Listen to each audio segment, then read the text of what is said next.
In this 4-part series, get an inside look on the making of one of the most anticipated titles in gaming history. This is Inside Assassin's Creed 3. Ever since Europeans arrived in North America, they had been involved in shipping goods back and forth across the Atlantic Ocean. In order to make this economic system work, the British tried to control the goods that are going to the colonies. And it was this goods coming back and forth which made a few places on eastern North America important. Whether it's the Boston Tea Party or the Boston Massacre. Fire! We have these big historical events that we can situate our game around. All of these events that people have a rough understanding of, but they've really never experienced.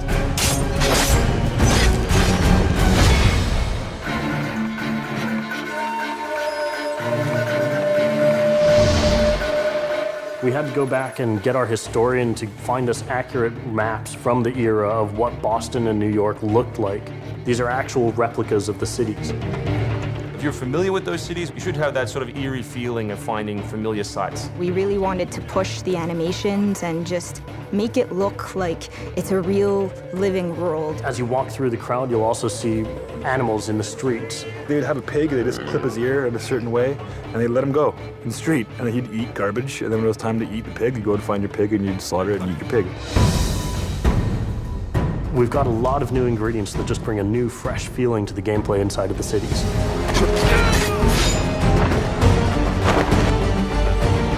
We have these great new stalking zones that you're going to find throughout the cities. It's a great way for you to remain hidden from your enemies and actually be able to sneak up to them so that you could assassinate. We've got this amazing dynamic weather system in, so we can see not just the time of day passing, but also going in and seeing the same environments, not just in the summer, but in the winter as well.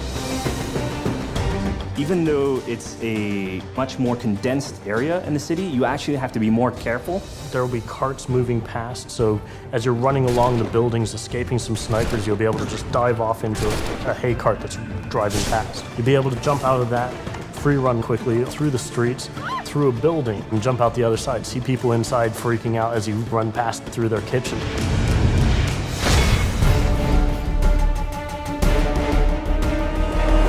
Living on the frontier was extremely difficult. Not only did you have harsh winters, cold, freezing temperatures, in the summer you had heat, humidity, so it was a gamble every year that you were out on the frontier, whether you're going to make it or not.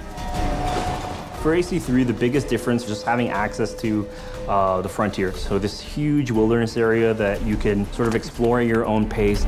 It's a forest, the navigation in a very new environment, in a very organic environment as well. In the frontier, you'll be able to navigate through deep snow, but also snow does impact your gameplay. It will slow down you as well as your enemies. Once we decided that we were going to build the frontier, we realized obviously we need to populate that area. So animals became a very big deal. We have over 24 different species of animals in the game. There's an entire hunting loop that you can engage in. Whenever you're building elements such as animals, you're halfway trying to be real and halfway trying to fulfill that fantasy of what people expect. One of the great new features we have in the frontier is the new tree running. Connor being really fluid and being able to navigate through the trees. The frontier is really our new playground.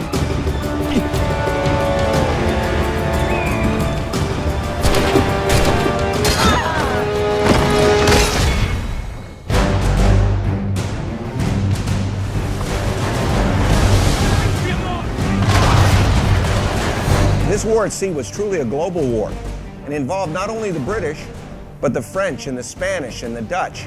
Naval engagement of that period was all about closing the distance. Boarding is the end game. You've got to be able to close with the enemy, get alongside, then get on board to steal his ship. You want to take that ship intact if you can, because that's where you get your prize. The prize is whatever is on that ship that you want. Naval warfare was absolutely decisive to success in the American Revolution. Commerce comes by sea, at the same time invaders come by sea. You control the sea and you control the conflict. It's a huge part of the historical period. The revolution is won pretty much at Yorktown by a blockade of ships. You know, we can't ignore this part of the history. This is critical. this is something that we have to do. We started a whole team up just to specifically focus on the naval experience.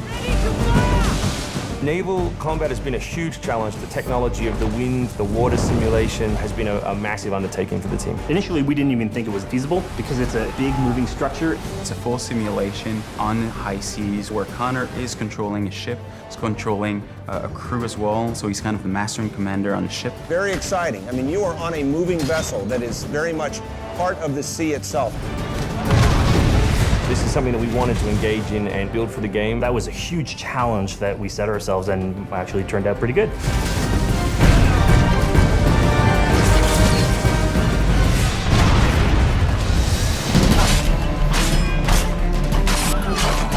If you haven't played any Assassin's Creed games before, we really think this is a great point to get on board. It is a new story, it is a new character. This team is full of people who love making Assassin's Creed, who are delivering just an astoundingly polished and fun experience. As a creator, nothing gets better. To be frank, it just looks great. Seeing all of this coming together at the end, it's amazing. For new fans, really, this is about as good as it gets. It's by far the biggest and best Assassins yet.